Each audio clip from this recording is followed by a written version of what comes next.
Salut à toi, aujourd'hui une petite vidéo en direct du fourgon. On va parler de voyager en profitant des aides de l'État, voyager en profitant du chômage, voyager en profitant du RSA. Alors pourquoi je fais cette vidéo? Je sais que c'est un truc qui peut être un peu polémique. Il y a ceux qui disent que bah voilà, voyager en profitant des aides de l'État c'est mal. Il y a ceux qui disent bah autant en profiter. Moi je suis pas là pour juger, je suis pas là pour critiquer, je suis là pour donner mon avis et mon expérience. Je te parle de ça parce que il y a quelques temps, je t'en ai parlé, je suis en train de créer un guide qui s'appelle le guide voilà, c'est le guide de l'autonomie en voyage, dans lequel je partage plus de 3-4 ans d'expérience. Ça fait 3-4 ans que je note énormément de choses, que j'écris, que je prends des notes, que j'expérimente. Et dans ce guide, je voudrais compiler le meilleur de ce que j'ai apporté aux futurs voyageurs, aux voyageurs qui voyagent déjà et qui ont envie de voyager avec un maximum d'autonomie. Donc si ça t'intéresse, je t'ai mis un lien dans la description. Le guide n'est pas fini, j'ai déjà enregistré 4 chapitres, je te laisse aller voir ça. Si ça t'intéresse, bah voilà, je te fais une offre. Vu qu'il n'est pas fini, vu qu'il est en création, il est moins cher. Dans quelques temps, il va sortir à un prix plus cher parce qu'il sera fini. Donc si tu veux profiter d'un prix bas, profites-en. Et ce que je voulais dire surtout, c'est que vu qu'il n'est pas fini, bah, tu peux en profiter de me poser tes questions. Ça me donnera un maximum d'idées pour y répondre dans ce guide. Ce guide devait prendre à peu près 2 semaines à faire, ça fait plus de 3 semaines que je l'ai commencé parce que bah voilà, il y a déjà pas mal de gens qui l'ont acheté et qui m'ont posé beaucoup de questions, donc je vais essayer de répondre à un maximum de choses dans ce guide, donc si ça t'intéresse, vas-y. Et je voudrais te parler de voyager avec le chômage ou avec le RSA parce que j'ai créé récemment un chapitre sur l'autonomie financière en voyage. Et dans ce chapitre-là, je t'explique comment moi j'ai réussi à voyager plus de 9 mois sans me faire radier du chômage. Donc je t'explique ça dans ce guide.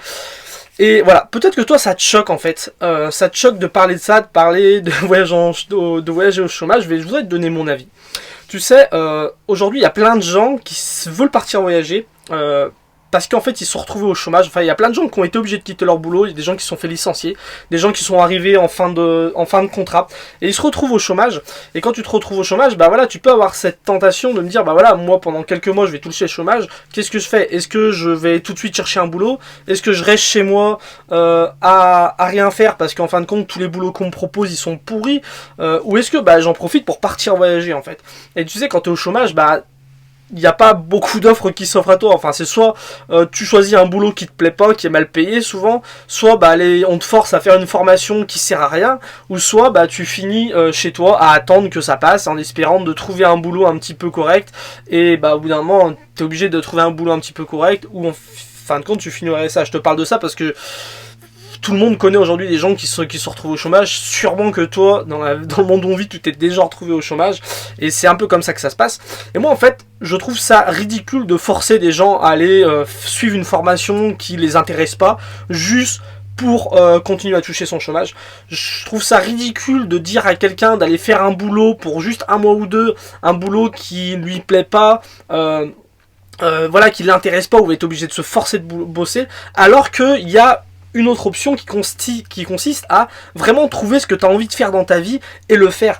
Et pour moi, je trouve que le voyage est parfait pour ça. C'est pour ça que je pense que l'État devrait financer des voyages aux chômeurs. Quand tu sais qu'un chômeur longue durée va rester un an, 2 ans chez lui à rien faire, pourquoi pas tenter cette option de dire bah voilà, moi je te paye un voyage, tu vas partir 3-4 mois, tu vas découvrir le monde, tu vas découvrir la France, tu vas découvrir l'Europe, et peut-être que ça va te faire ce déclic dans la tête.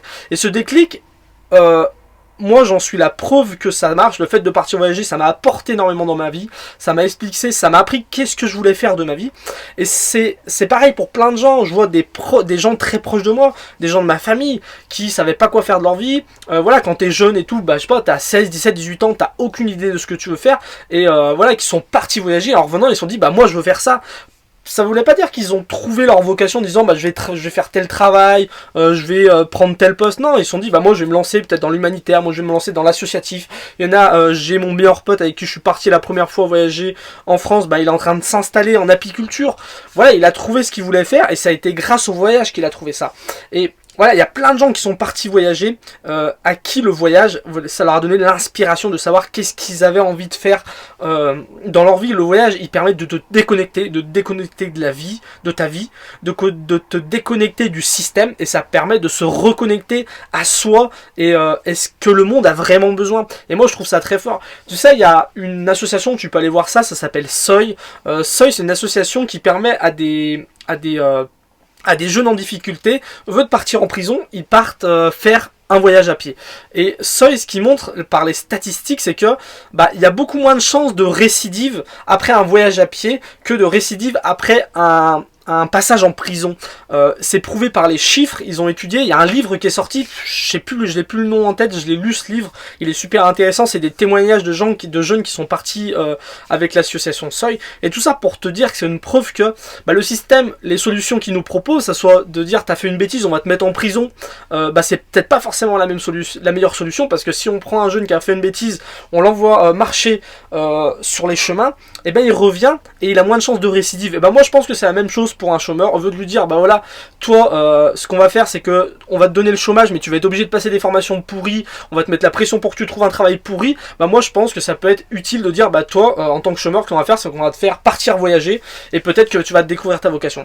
Donc voilà, moi c'est ce que je pense. Je pense que en tout cas je paye des impôts comme tout le monde paye des impôts en France, sur la TVA, enfin les impôts locaux, les impôts par rapport à ton entreprise, les impôts par rapport à ton travail. Et moi je préfère que ces impôts là servent à un jeune, à un moins jeune, à un retraité, à n'importe qui, de partir en voyage.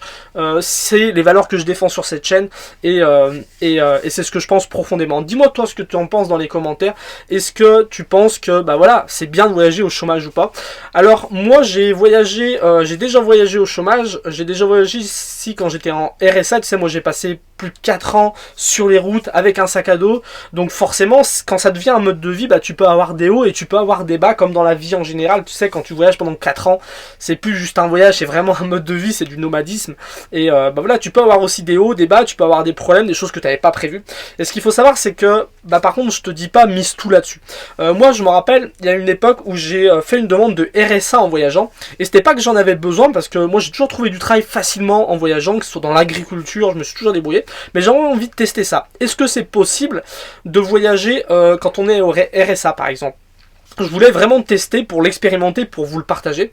Et moi ce qu'il faut savoir, c'est que voilà, il y a eu des gros problèmes informatiques, des gros problèmes avec mon dossier. Pendant 10 mois j'ai jamais pu m'actualiser, j'ai jamais rien pu toucher. Il faisait que de me dire que quand il me calculerait mes droits, s'il y aurait un prorata, donc je toucherais ce que je n'avais pas perçu. Et en fin de compte, au bout de 10 mois, quand voilà, on est arrivé à mettre tout ça en place, il y a eu un avis du préfet ou je sais pas quoi, qui a dit que non, je toucherais pas l'argent parce que ça faisait trop d'argent à débourser d'un coup. Vu que ça faisait 10 mois de RSA que je devais toucher à 450 euros, il y avait 4500 euros à me donner, je les ai jamais eu. Donc tout ça pour te dire que moi je suis pour que les gens voyagent avec leur chômage, voyagent avec au RSA, ça me pose pas de problème, au contraire je pense que c'est une bonne chose. Mais il faut savoir, c'est que c'est pas facile et faut pas miser tout là-dessus, parce que il y a des grandes chances que ça se passe pas comme tu veux. Le chômage, ils sont de plus en plus chiants, le RSA n'en parlons pas. Donc c'est vraiment mon retour d'expérience pour te dire que fais attention quand même. C'est pour ça aussi que j'ai fait ce guide sur l'autonomie en voyage, parce qu'il y a plein d'autres façons en fait de voyager sans dépendre de l'argent. Tu peux te dire moi je vais voyager parce que je suis au chômage, et le chômage ça va me permettre de financer mon voyage. Je te donne une technique d'ailleurs dedans où je t'explique comment moi j'ai fait pour réussir à voyager pendant 9 mois sans me faire radier du chômage. J'en parle plus concrètement dans le guide, mais voilà, je te donne aussi plein d'autres astuces, que ce soit pour les déplacements, on va parler de la nourriture, on va parler du logement, on va parler de faire des rencontres, on va parler de vivre des expériences en voyage, et tout ça de manière autonome. Il y a plein de façons de voir l'autonomie. Tu peux être autonome niveau financier, mais tu peux être autonome niveau nourriture. Il y a plein de façons de voir l'autonomie, et ce que je voudrais te partager dans ce guide, c'est tout ce que j'ai appris pendant 4 ans, plus de 4 ans de voyage en sac à dos. Enfin je dis plus de 4 ans, mais c'est plus de 3 ans. J'ai voyagé 2 ans et demi avec mon sac à dos. Là, si tu as suivi ces aventures sur l'Autonomade, on a fait 2 ans et demi en sac à dos. Là maintenant ça fait environ 1 an qu'on voyage en fourgon aménagé, et avant de ça j'ai fait un voyage de 9 mois en France aussi en sac à dos, en autostop et tout. Donc c'est tout ça que je partage dans ce guide, c'est dans la description de la vidéo si ça t'intéresse. Et n'hésite pas à me dire toi ce que tu penses. Est-ce que tu penses que les gens, c'est bien de voyager au chômage? Si tu penses que c'est bien, dis-moi pourquoi. Si tu penses que c'est mal, dis-moi pourquoi. J'attends vos arguments, ça m'intéresse vraiment qu'on partage nos points de vue. Et sinon, bah, je vous dis à bientôt pour la prochaine vidéo. Salut!